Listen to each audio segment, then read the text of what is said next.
I actually am going to talk about porn later in the show, which is kind of an important subject. But what came into my mind as I was thinking about porn is, the scenarios in porn are unrealistic and they never happen, but they're very powerful in your imagination. I was thinking the same thing is almost true about almost everything that we talk about in politics. So Trump put out his budget yesterday. And of course, president's budget never gets enacted. It's always just a kind of dream, a kind of a vision statement, as you would, if you will.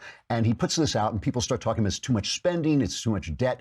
And I was thinking, even these things, these crises that exist in our imagination, sometimes they can create themselves. And that's why everybody is always battling to own the territory of your imagination. But even the debt involves your imagination. Just because something exists in your imagination doesn't mean it's imaginary. I think Harry Potter said that. I wrote it many years ago, but I think it's also in Harry Potter. Just because something exists, lots of important stuff goes on in your imagination. The country exists in your imagination. We believe this is a country, therefore it's a country. But one of the most important things that exists in people's imagination is money. If you are running a store and you think, boy, if I can just earn enough money, I can buy a pair of shoes, and you get enough money and you buy a pair of shoes and you come to me, the shoemaker, and I say, yeah, I don't take money. I don't do money.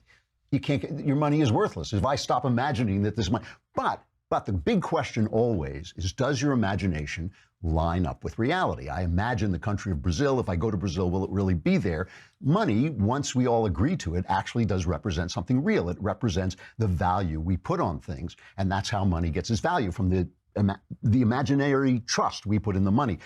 The reason the debt is so important is because if the debt goes up beyond our GDP, if we start to owe more than we can possibly pay back, people lose confidence in our money.